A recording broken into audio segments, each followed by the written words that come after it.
Assalamualaikum warahmatullahi wabarakatuh. Salam sejahtera bagi kita semua.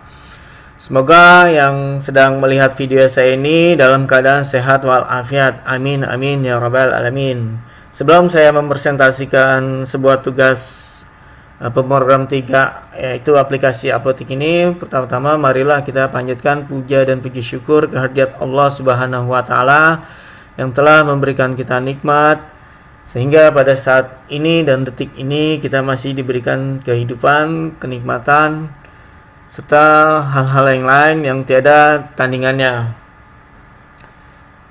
Salawat serta salam mari kita haturkan kepada junjungan Nabi besar kita, Nabi Muhammad SAW beserta keluarganya dan para sahabatnya yang membawa kita dari zaman jahiliyah hingga saat ini zaman yang penuh kecanggihan teknologi ini.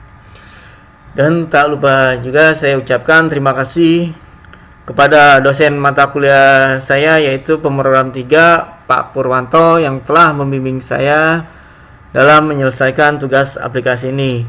Dan tak lupa juga saya ucapkan terima kasih kepada teman-teman semua yang telah menyelesaikan dan membantu saya dalam tugas pembuatan aplikasi apotik ini. Baiklah, saya akan mempresentasikan tugas pemrograman 3 ini, aplikasi apotik. Latar belakang dari pembuatan aplikasi apotik ini yaitu MySQL merupakan perangkat lunak yang berbentuk database relasional atau dalam bahasa basis data sering disebut dengan Relation Database Management System atau DBMS yang diciptakan oleh Mikael Matti Findenius, seorang programmer komputer pada tahun 1995 di Swedia. MySQL merupakan sebuah sistem manajemen database yang bersifat open source. Perangkat lunak ini dibuat dan dikembangkan oleh MySQL AB yang berada di Swedia. Karena pengaruh sebuah teknologi yang terus meningkat, sebuah informasi menjadi peranan penting dalam kehidupan manusia. Sistem pengolahan data komputer semakin banyak digunakan untuk pengolahan yang tepat dan cepat. Dunia informasi seperti apotik sangatlah dibutuhkan sistem informasi untuk mengumpulkan, mengolah data, menyimpan data, serta menyalurkan informasi. Dengan diciptakannya perangkat lunak MySQL, kita dapat dengan mudah untuk membuat, mengolah, serta mengelola database beserta isinya.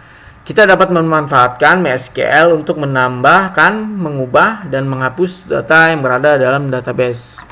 Jadi pada intinya latar belakang dari pembuatan apotik ini, pertama bagaimana caranya kita membuat database itu di dalam MySQL. Dan bagaimana cara kita membuat aplikasi apotik ini.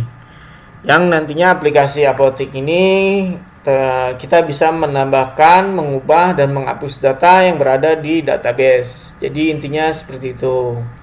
Kemudian sebelum kita merancang sebuah database, pertama kita harus membuat sebuah ERD atau Entity Relationship Diagram.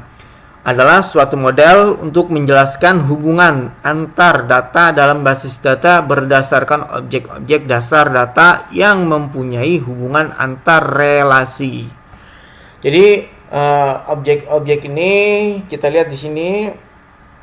Saya punya entitas. Itu entitas. Di sini ada admin, transaksi, obat, supplier, detail transaksi. Jadi nanti objek-objek ini saling berhubungan, saling berrelasi tabel satu dengan tabel yang lainnya. Jadi pertama-tama kita sebelum membuat database itu kita harus perlu rancangan ERD. Oke, kemudian di sini ada simbol-simbol ERD. Saya di sini cukup memakai 4 saja, sudah mewakili dan sudah bisa membuat ERD. Pertama ini gambar entitas, yaitu dengan logonya atau gambar ini persegi panjang, menyatakan himpunan entitas. Kemudian yang kedua relasi, yang gambarnya yaitu belah ketupat, menyatakan himpunan relasi. Dan yang ketiga kemudian ada atribut gambaran ini elips menyatakan atribut atau atribut yang berfungsi sebagai key. Key ini kata kunci atau primary key gitu. Dan yang keempat ada garis sebagai penghubung antar entitas, relasi dan atribut. Jadi garis ini penghubung nanti entitas dan relasi, serta ada atribut juga. Jadi ini simbol-simbol IRD. Kemudian di sini ada jenis atribut key atau kunci atribut yang digunakan untuk menentukan suatu entity secara unik. Contohnya kayak nomor pokok mahasiswa atau NPM, NIM, NIK juga bisa gitu, nomor pokok dan nomor pokok lainnya. Atribut simple yaitu atribut yang bernilai atomik, tidak dapat dipecah atau dipilah lagi, atau bernilai tunggal. Contohnya alamat, penerbit, tahun terbit, judul buku. Kemudian atribut value, multi value, nilai dari suatu atribut yang mempunyai lebih dari satu multi value nilai dari atribut yang bersangkutan. Contohnya dari sebuah buku, yaitu terdapat beberapa pengarang. Kemudian atribut composite, yaitu suatu atribut yang terdiri dari beberapa atribut yang lebih kecil yang mempunyai arti tertentu yang masih bisa dipecah lagi atau mempunyai sub atribut. Contohnya dari entitas nama, yaitu kita pasti mempunyai nama depan, nama tengah, dan nama belakang. Dan yang terakhir ada atribut derivatif, yaitu atribut yang tidak harus disimpan dalam database EX total, atau atribut yang dihasilkan dari atribut lain atau dari suatu relationship. Atribut ini dilambangkan dengan bentuk oval yang bergaris putus-putus. Jadi ini tadi ya jenis-jenis atribut. Kemudian di sini ada kardinalitas, adalah banyaknya anggota yang dimiliki oleh suatu himpunan. Di sini kardinalitas ada 3 bentuk. Yang pertama one to one atau satu ke satu. Setiap anggota entitas A hanya boleh berhubungan dengan satu anggota entitas B. Begitu pula sebaliknya. Nah, di sini ada contohnya satu ke satu atau one to one. Jadi yang entitas A1 ini berhubungan dengan entitas yang 1B ini. Kemudian ada lagi di sini entitas yang A2 ini berhubungan dengan entitas yang B3 ini. Dan yang keempat ini entitas A4 berhubungan dengan entitas B4. Jadi di sini berhubungannya hanya satu saja. Jadi misalnya entitas 1 ke entitas 1 itu hanya dibolehkan. Tapi kalau entitas A1 ke entitas B1 boleh, dan entitas A1 ke entitas B2 itu tidak boleh. Itu sudah namanya one to many. Jadi udah banyak, satu ke banyak itu tidak bisa. Di sini hanya berlaku satu ke banyak. Itu jadi contohnya. Kemudian ada one to many, satu ke banyak. Setiap anggota entitas A dapat berhubungan dengan lebih dari satu anggota entitas B, tetapi tidak sebaliknya. Nah, kalau di one to many ini tidak sebaliknya. Jadi tidak bisa bolak-balik gitu. Di sini ada contohnya satu ke banyak, one to many. Itu entitas A1 berhubungan dengan entitas 1B, terus entitas A1 juga bisa berhubungan dengan entitas 2B. Dan entitas A4 ini berhubungan dengan entitas B3 ini dan B4 ini. Jadi bisa ke banyak, satu bisa ke banyak di sini. Itu. Ya, tapi justru sebaliknya ini nggak bisa. Justru sebaliknya tidak bisa, misal dari yang entitas B1 ini ke entitas B2 terus kemudian ke B3, itu tidak bisa sebaliknya di sini ya. Jadi ini contohnya yang entitas satu ke banyak gitu. Dan kemudian ada one to many to many, banyak ke banyak. Setiap entitas A dapat berhubungan dengan banyak entitas himpunan entitas B, dan demikian pula sebaliknya. Dan ini juga bisa sebaliknya nih, seperti kayak one to one gitu. Sini ada contohnya. banyak ke banyak, many to many.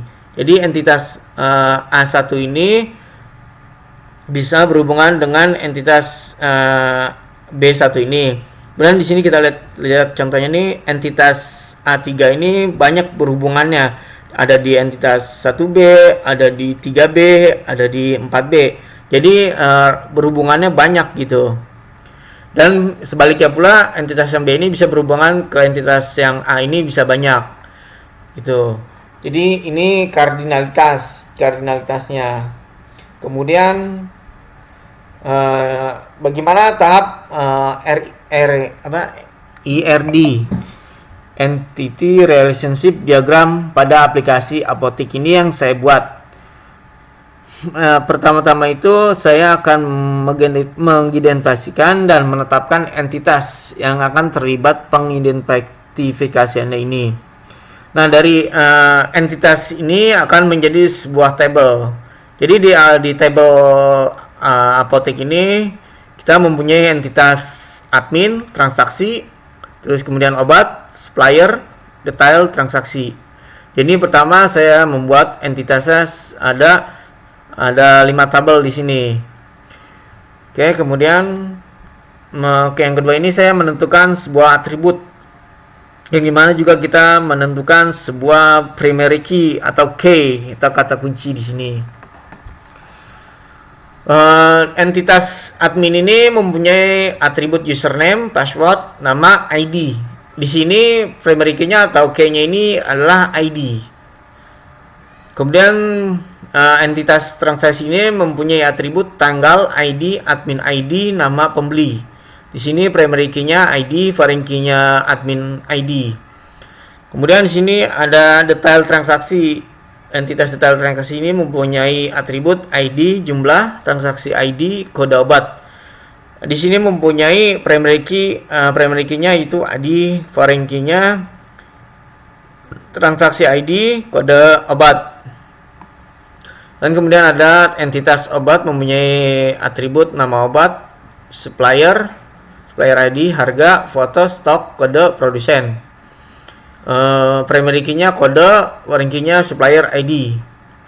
Dan kemudian yang terakhir ini ada entitas supplier mempunyai atribut ID, kota, alamat, nama, telepon. Di sini primary key-nya yaitu ID. Jadi ini yang kedua ini kita membuat sebuah atribut dan menentukan sebuah primary key atau kata kunci key. Kemudian kardinalitasnya ini saya juga udah buat kardinalitasnya, entitas admin dan entitas obat. Jadi saya membacanya satu admin menjual banyaknya obat. Kemudian banyaknya obat disuplai banyaknya supplier. Satu admin melakukan banyaknya transaksi. Banyaknya transaksi mencetak banyaknya detail transaksi. Jadi ini sebuah kardinalitas. Yang ini satu ke banyak, yang ini banyak ke banyak. Ini satu ke banyak, banyak ke banyak. Inilah kardinalitasnya. Kemudian di sini saya sudah menggabungkan entitas, relasi juga, dan di sini ada atribut juga. Jadi membacanya satu admin menjual banyaknya obat. Banyaknya obat disuplai supplier. Dan yang kemudian ini satu admin melakukan banyaknya transaksi. Banyaknya transaksi ini mencetak sebuah banyaknya detail transaksi. Inilah jadinya sebuah IRD ini. Dan yang kemudian ini saya aplikasikan ke MySQL-nya. Contohnya seperti ini. Ini yang saya sudah buat di MySQL-nya ini. Di sini ada table admin, ada table transaksi, ada table obat, table detail transaksi, ada supplier. Nah, dari table ini sudah saling berhubungan gitu. Kemudian saya akan mendemokan aplikasi apoteknya. Oke, saya akan demokan aplikasi apoteknya. Kita ke Google.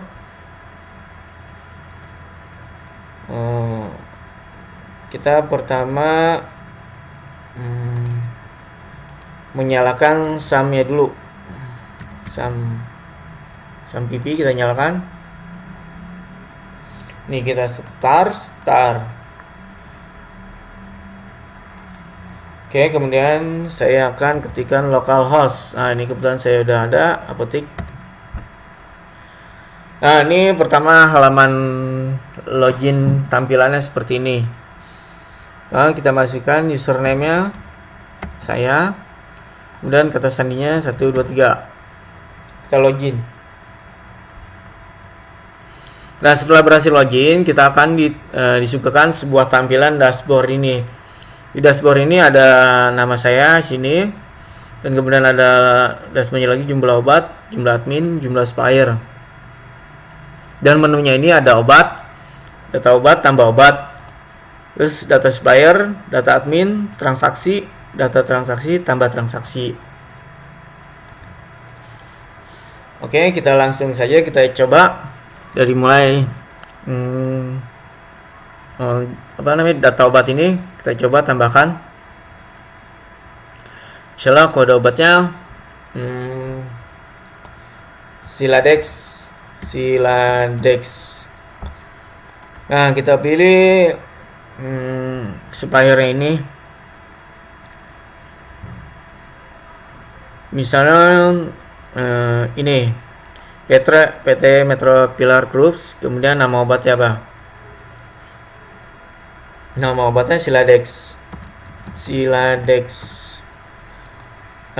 Produsennya misalnya ini Novarindo Pharma. Harganya kita buat misalnya 10.000. Jumlah stoknya ada berapa nih? Jumlah stok ada 20. Kemudian kita masukkan obat. Kita masukkan fotonya obat. Mana nih Siladex? Jadi saya sudah download. Mana ini?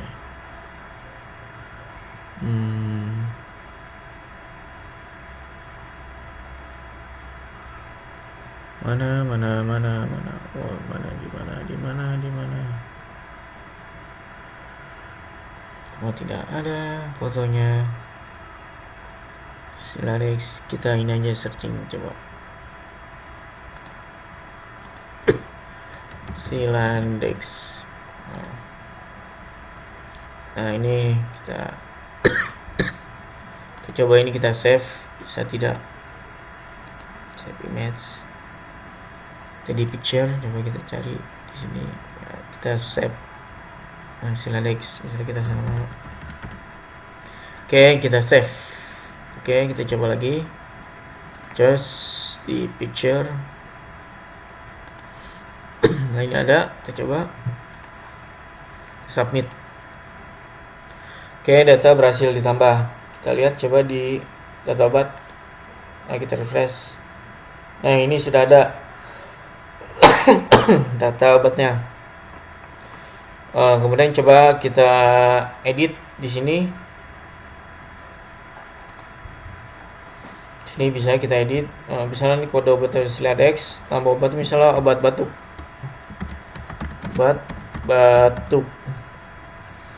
Coba kita berubah 3. Nah, ini sudah berubah. Dan coba kita hapus data obat ini. Oke, berhasil dihapus. Coba kita refresh. Nah, sudah tidak ada, ya enggak. Dan kita data supplier. Kita lihat. Di sini ada data supplier. Coba kita tambah data supplier. Nama suppliernya misalnya PT Indofarma misalnya. Alamatnya Jalan Raya Bekasi misalnya. Kota Bekasi. Telepon 021 misalnya 83000. Oke. Kita simpan. Oke, data berhasil ditambah. Coba kita lihat tadi di PT Indofarma Raya Bekasi. Kotanya Bekasi, nomor teleponnya ini. Coba kita edit. nomor telepon atau jalannya kita edit, misalnya salah jalan, dan raya Bekasi Timur misalnya. Nah ininya Jakarta misalnya Timur. Oke, isi nomor teleponnya coba 211. Oke, berhasil, data diubah, kita lihat. Nah ini Jalan Raya Bekasi Timur, Jakarta Timur. Nomor telepon sudah berubah, dan kita coba delete bisa tidak. Oke, berhasil, data berhasil di delete. Coba kita refresh. Nah sudah tidak ada ya enggak. Kemudian di data admin, di sini kita bisa menambahkan data admin ini. Coba kita tambahkan data admin ini. Di sini nama adminnya misalnya Prayoga, username Prayoga, passwordnya 123. Kita simpan. Oke, data berhasil ditambahkan. Coba kita edit, bisa tidak ini, misalnya username-nya mau diganti, misalnya yoga, passwordnya ganti, coba jadi 1234. Coba bisa tidak? Oh, tidak bisa, ternyata di sini masih ada yang salah saya. Tuh. Berarti ngeditnya ini kita tidak bisa di passwordnya. Coba kalau kita ngedit namanya saja, coba yoga, di sini yoga, passwordnya kita tidak usah diganti. Coba berhasil diubah nih, namanya yoga ya enggak. Coba kita hapus, coba. Oke, berhasil, data dihapus ini. Dan di sini ada transaksi. Ya, transaksi ini menunya kita lihat, coba di sini ada formnya, nama pembeli obat. Kita coba nama pembeli di sini, coba adminnya namanya saya, dan tanggal penjualan ini jam sekarang ini. Oke, kita tambah misalnya Heru. Kita pilih tambah obatnya, misalnya Heru mau beli Ponsan. Kita tambah. Nah di sini kita ponsannya jumlahnya cuma 1 di sini, misalnya 1. Kita coba tes, submit. Oke, berhasil. Ini Heru, berhasil. Di sini ada tanggal transaksinya, di sini ada adminnya juga, nama pembelinya, obat yang terjual ini, terus kemudian opsinya. Misalnya kita mau hapus, ini salah gitu, kita hapus, coba. Oh, berhasil dihapus. Coba kita lihat, tidak ada gitu. Kita refresh, coba. Ini data-datanya nih, data transaksinya. Kemudian kita coba print data transaksi ini.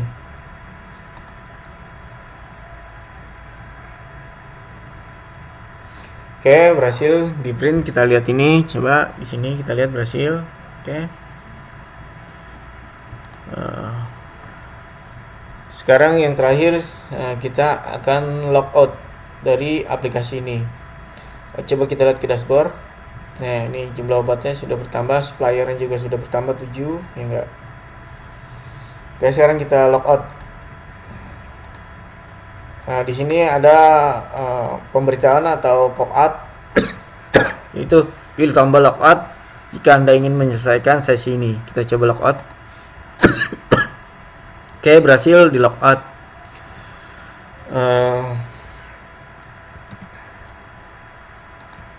Tadi kita sudah aplikasi demo. Mungkin terima kasih video saya ini. Semoga bermanfaat buat yang menontonnya. Dan jika ada kekurangan dalam pembuatan video saya ini, kritik dan saran saya terima. Semoga kritik dan saran ini akan membangun sebuah motivasi buat saya lagi untuk memperbaiki pembuatan aplikasi yang lain-lainnya. Dan saya mengucapkan mohon maaf bila ada kata-kata yang kurang pas di dalam video ini. Saya meminta maaf. Selebihnya kekurangan hanya milik saya, dan kesempurnaan hanya milik Allah. Jadi wabillahi taufiq wal hidayah. Wassalamualaikum warahmatullahi wabarakatuh.